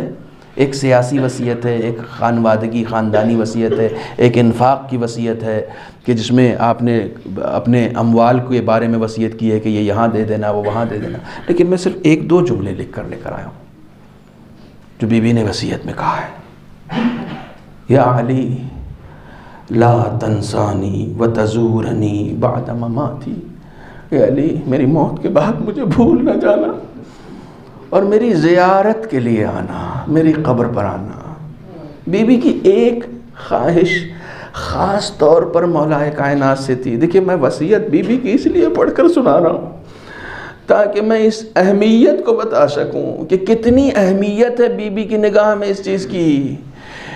کائنات کی منتخب ترین بی بی ہے، اپنے منتخب ترین شوہر کو بیٹھ کر وصیت کر رہی ہے فَأَكْثِرْ مِن تِلَاوَةِ وَالدُّعَاء. اے علی میری قبر پہ بیٹھ کر زیادہ سے زیادہ قرآن پڑھنا، زیادہ سے زیادہ دعائیں پڑھنا. اللہ اکبر. کتنا پسند ہے بی بی کو قرآن کی تلاوت کرنا. آپ چاہتے ہیں بی بی آپ سے راضی ہو جائیں، آپ قرآن پڑھیے. آپ قرآن پڑھیے، قرآن پڑھ کے ایک سورہ یاسین. ایام فاطمیہ ہے نا، بی بی کے مصائب چل رہے ہیں نا، بی بی کی تاریخ شہادت ہے نا، ایک سورہ یاسین پڑھا. بی بی میرے اندر نہ پڑھنے کی صلاحیت ہے نہ مجھے پڑھنا آتا، لیکن جیسا بھی آتا میں پڑھ کر آپ کی خدمت میں ہدیہ کرتا ہوں، قبول فرمائیے. بی بی کو پسند آتا ہے یہ عمل. فَأَكْثِرْ مِن تِلَاوَةٍ. اے علی زیادہ سے زیادہ تلاوت کرنا. لیکن جو وصیت خاص ہے جس کو میں پڑھنا چاہتا ہوں، جو بی بی نے خاص طور پر مولائے کائنات کے لیے ارشاد فرمایا، مولائے کائنات سے ارشاد فرمایا اوصیک ان لا یشہد احد جنازتی. اے میرے علی میں تمہیں وصیت کرتی ہوں کہ کچھ لوگوں کو میرے جنازے پر آنے نہ دینا. کون لوگ ہیں وہ؟ کون لوگ ہیں؟ من ہؤلاء الذین ظلمونی. وہ لوگ جنہوں نے میرے اوپر ظلم کیا، اور وہ لوگ اخذوا حقی فانہم عدوی وعدو رسول اللہ. جن لوگوں نے میرے حق کو غصب کیا. کل میں نے حدیث معراج آپ کی خدمت میں سنائی تھی نا کہ خدا نے کہا تھا کہ تمہاری بیٹی کے حق کو غصب کیا جائے گا. آج وہی بیٹی، روایتوں میں آتا ہے کہ جب جناب فاطمہ زہرا پیدا ہوئی تھی، چھوٹی سی تھی، تو جب راہ چلتی تھی نا رسول اکثر دیکھ کے رونے لگتے تھے. تو کسی نے رسول سے پوچھا اتنی پیاری بیٹی ہے آپ بار بار دیکھ کے روتے کیوں ہیں؟ کہا مجھے وہ عہد یاد آتا ہے کہ جس میں خدا نے کہا تھا کہ تمہاری بیٹی پر ظلم کیا جائے گا، اس کے حق کو غصب کیا جائے گا، اور اس کے اوپر جلتا ہوا دروازہ اس وقت گرایا جائے گا کہ جب وہ حاملہ ہوگی. اللہ اکبر. آپ یہ نہ سمجھیے گا کہ یہ صرف شیعہ روایتوں میں آیا، تمام اہل سنت کتب نے بھی لکھا ہے، اس ظلم کو لکھا ہے، اس ہونے والے ظلم کو لکھا ہے. فَإِنَّهُ عَدُوِّي وَعَدُوَّ رَسُولِ اللَّهِ. کیونکہ اے علی یہ وہ لوگ، یہ خاص لوگ ہیں، نام بھی آیا ہے روایتوں میں، میں نام نہیں لے رہا ہوں، نام بھی آیا. یہ وہ لوگ ہیں جنہوں نے مجھ پر ظلم کیا، میرے حق کو ضائع کیا. یہ وہ لوگ ہیں جو میرے دشمن ہیں، میرے دشمن ہیں اور رسول کے دشمن ہیں. اور یہ وہ لوگ ہیں جو خدا کے دشمن ہیں، خدا کے دشمن ہیں. اس لیے انہیں آنے نہیں دینا، میرے جنازے میں آنے نہیں دینا. اور اس کے بعد فرماتی ہیں وَلَا تَتْرُكْ أَن تُصَلِّ عَلَىٰ عَلَيَّ أَحَدٌ مِّنْهُمْ وَلَا مِنْ أَتْبَاعِهِمْ. اور اے علی ان میں سے کسی کو میرے جنازے پر نماز پڑھنے نہ دینا، نہ خبر کرنا، نہ میرے جنازے پر نماز پڑھنے دینا. نہ صرف ان کو پڑھنے نہ دینا، ان کے کسی چاہنے والے کو بھی میری نماز جنازہ پڑھنے نہ دینا۔ اللہ اکبر، نہ کسی چاہنے والے کو۔ اور اس کے بعد پھر پوری لمبی چوڑی وصیت ہے کہ جس میں آپ نے فرمایا وَادْفِنِّي فِي اللَّيْلِ، اے علی مجھے رات میں دفن کرنا۔ یہ ساری وصیتیں کی ہیں۔ شام کا وقت ہے، ایک دو جملے سن لیجئے، شہادت کی تاریخ یاد۔ شام کا وقت ہے اور بی بی، روایت کہتی ہے کہ شاید یہ بی بی کی زندگی کی پہلی اور آخری نماز تھی جسے بی بی نے بیٹھ کر پڑھا۔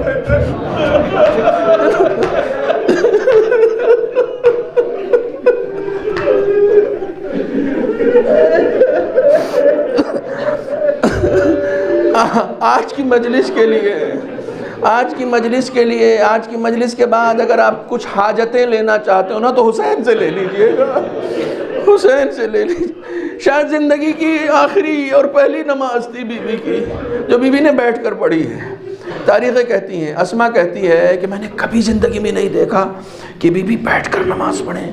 اہل بیت کے لیے بیٹھ کر نماز پڑھنا ایک کوہرام ہے، ایک قیامت ہے، یعنی اتنی طاقت بھی نہیں تھی۔ اسما کہتی ہے اس نماز کے بعد جب بی بی کھڑی ہوئی ہیں تو دیوار کا سہارا لے کر کھڑی ہوئی، اور صرف دیوار کا سہارا لے کر نہیں کھڑی ہوئی ہیں، ایک ہاتھ دیوار پر ہے، دوسرا ہاتھ پسلیوں پر، اس طریقے سے بی بی کھڑی ہوئی ہے۔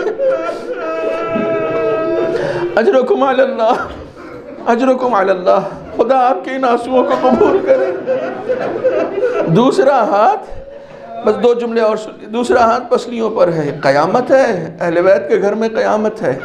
لیکن اسی صبح، شام میں نماز ایسی ہوئی ہے، اسی صبح بی بی صبح اٹھتی ہیں، نماز ادا کرتی ہیں۔ نماز ادا کرنے کے بعد گھر میں جھاڑو دیا ہے، کپڑے دھوئے ہیں، کھانا بنایا ہے۔ اللہ اکبر۔ اسما نے پوچھا بی بی اتنی زیادہ محنت کیوں؟ کہا کہیں ایسا نہ ہو کہ میں اس دنیا سے چلی جاؤں اور یہ کپڑے گندے رہ جائیں، کہیں ایسا نہ ہو میں اس دنیا سے چلی جاؤں اور بچوں کے لیے کھانا بنا ہوا نہ ہو۔ اللہ اکبر، اللہ اکبر۔ تہذیب زندگی کوئی فاطمہ زہرا سے سیکھے۔ اور اس کے بعد سب کچھ فارغ ہونے کے بعد علی بھی جاتے ہیں نماز کے لیے، بچے بھی جاتے ہیں نماز کے بعد، پھر بچے رسول کی قبر پہ چلے جاتے ہیں، علی کھیتوں میں چلے جاتے ہیں۔ یہ دستور ہے زندگی کا روزانہ کا، تو روزانہ کا دستور ہے۔ لیکن پتہ نہیں کیا ہوا، آج بی بی سارے کاموں سے فارغ ہونے کے بعد اسما سے کہتی ہے اسما میں اس حجرے میں لیٹنے جا رہی ہوں، میرے بچے آئیں تو انہیں کھانا دے دینا، میرے بچے آئیں تو انہیں کھانا دے دینا۔ تاریخ کہتی ہے کہ عام طور سے یہ بچے ظہر کے وقت آتے تھے، حسن و حسین عام طور سے ظہر کے وقت آتے تھے، لیکن آج بہت جلدی آ گئے، بہت جلدی آ گئے۔ آتے ہی اسما سے پوچھا کہ اماں کہاں ہیں؟ کہا اماں حجرے میں، انہیں اٹھانا نہیں، ان کے کمرے میں نہ جانا۔ کہا اسما کبھی ایسا ہوا ہے کہ ہم نے بغیر اماں کے کھایا ہو؟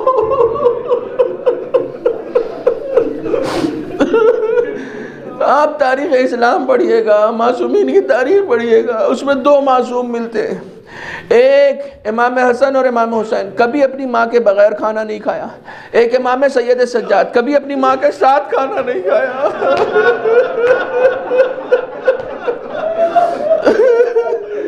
امام سید سجاد سے کسی نے پوچھا کہ آپ کے بابا تو ہمیشہ ساتھ میں کھاتے تھے، آپ اپنی ماں کے ساتھ کیوں نہیں کھاتے؟ کہا مجھے ڈر ہے کہ کہیں کوئی ایک لقمہ بھی ماں سے پہلے میرے دہن میں نہ چلا جائے۔ یہاں احترام سکھانا ہے ماں کا۔ اللہ اکبر، اللہ اکبر۔ اہل بیت نے زندگی کے ہنر تعلیم دیے، یہاں احترام سکھانا ہے۔ کہا تم نے کبھی دیکھا ہے کہ ہم نے اپنی ماں کے بغیر کھانا کھایا؟ الغرض پوچھا کہاں ہے؟ کہا حجرے میں۔ اب روایت کہتی ہے امام حسن ایک گوشے میں کھڑے ہو گئے۔ لیکن میں نے بات جہاں سے شروع کی تھی نا، بی بی فاطمہ زہرا کی زیارت، اسی مفاتیح الجنان میں جا کے پڑھیے گا، زیارت شروع یہاں سے ہوتی ہے، السلام علیک یا ممتحنہ، سلام ہو آپ پر ہے وہ بی بی جن سے امتحان لیا گیا۔ اللہ اکبر، یہیں سے زیارت شروع ہوتی ہے۔ لیکن امام حسن ایک گوشے میں کھڑے ہوئے کہتے ہیں السلام علیک یا امہ، اے اماں آپ پر سلام. وہ ایک بار سلام کیا، 2 بار سلام کیا، امام حسین نے سلام کیا، جواب نہیں آیا. اب آپ سوچیں بیٹا ماں کو سلام کرے اور بیٹے کو اس ماں سے جو ماں بے پناہ شفقت رکھتی ہے اگر جواب نہ آئے تو پھر کیا گزرے گی. امام حسن سمجھ گئے، امام حسن پائنتی طرف بیٹھ گئے، فریاد کرنے لگے اماں اس دنیا سے گزر گئی. لیکن امام حسین گوشے میں کھڑے رہے، اماں جب تک آپ نہ بلائیں گی آپ کا حسین نہیں آئے، جب تک آپ نہ بلائیں گی آپ کا حسین نہیں آئے گا. روایتیں کہتی ہیں حسین نے کچھ انداز سے فریاد کی، جیسے ہی امام حسین کی زبان سے واہ غربتا کے جملے نکلے ہیں، ہائے رے غریبی. اب جیسے ہی بی بی نے غریبی کی لفظ سنی، تاریخ کہتی ہے بندے کفن ٹوٹ گئے. بی بی زہرا نے آواز دی، اے میرے بیٹے کبھی اپنی غربت کا واسطہ اس ماں کو نہ دینا، یہ تیری ماں کے لیے قابل تحمل نہیں ہے. الا لعنت اللہ علی القوم الظالمین وسيعلم الذين ظلموا أي منقلب ينقلبون.